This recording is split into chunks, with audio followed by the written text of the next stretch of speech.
clicking sounds, sounds that reveal the presence of radioactive rays. The instrument, a Geiger counter, is converting radioactivity into sounds we can hear.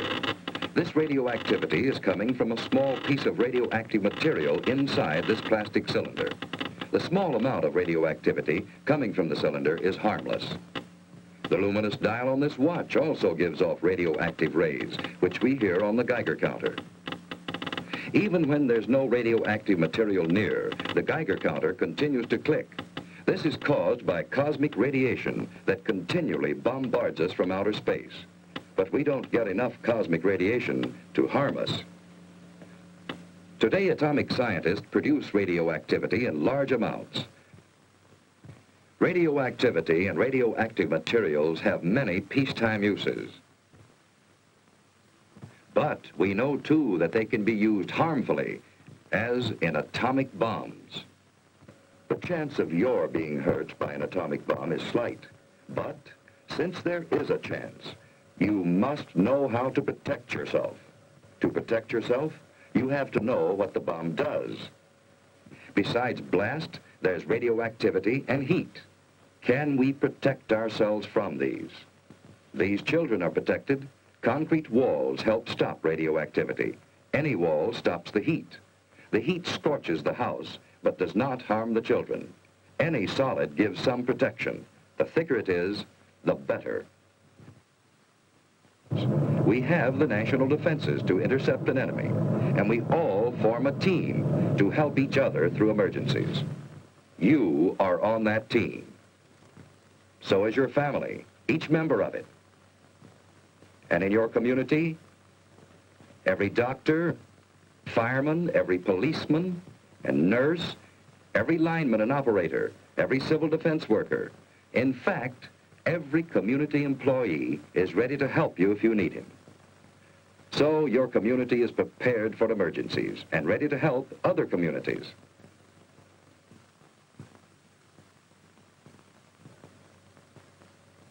We have state and national headquarters for civil defense. And your city has a civil defense corps. We have a warning system and a system of defense. Yes, we have the equipment and the people for an effective team. But, like any team, it can win only when everyone knows his job and does it well. What is your job?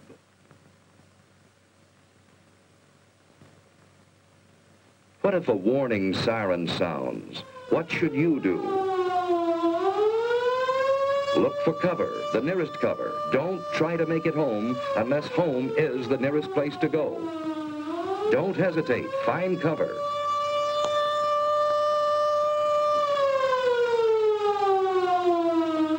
Everyone is in on this. Strangers will understand.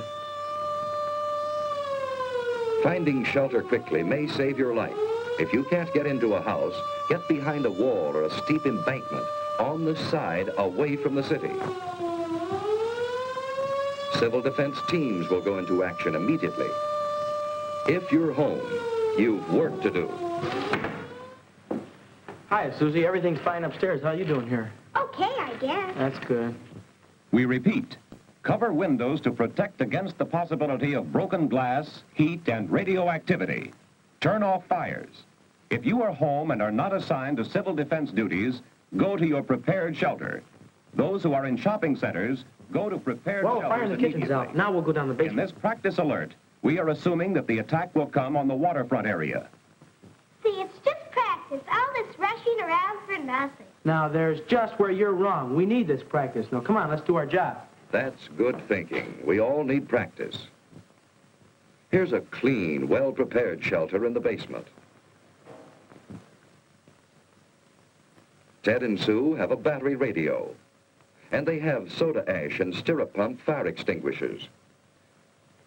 They have other emergency supplies, too. A flashlight, a well-equipped first aid kit with plenty of bandages, tape, and scissors.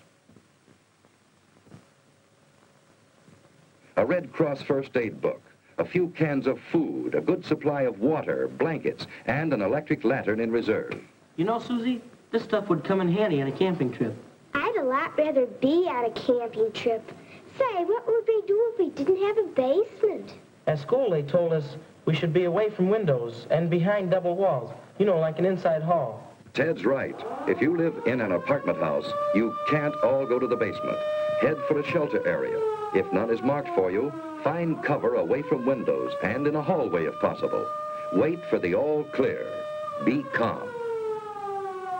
If you're on the playground, run for shelter. If you're in the schoolyard, get into the building. Move quickly, but in good order. Inside, go to the shelter area you've been assigned.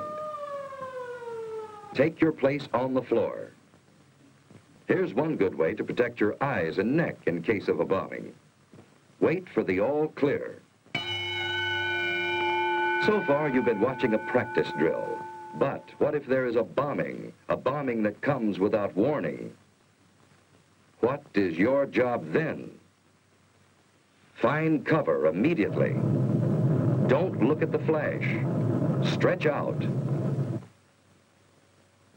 In about 1 minute, the immediate danger is past.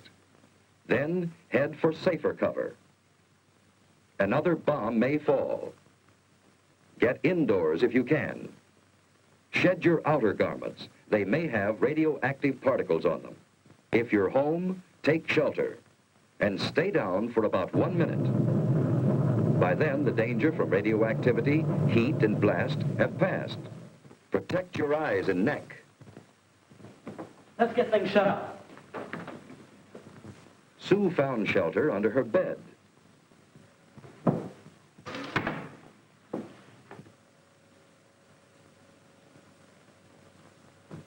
Dan, let's get the battery set. When the house current is off, that battery radio is essential. Keep tuned in.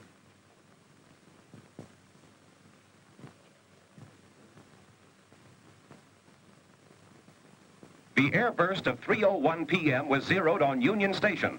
Heavy damage extends from about 14th Street north to as far south as the waterfront. You know, we're lucky. To Western. That blast was miles Stay from there. under cover unless you have civil defense to...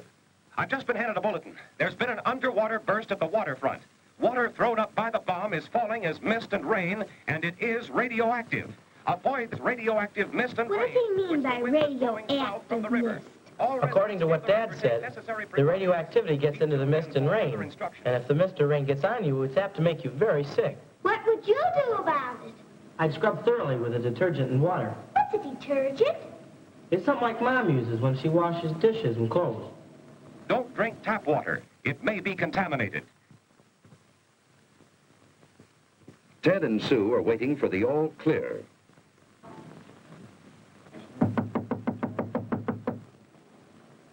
I'll see who it is.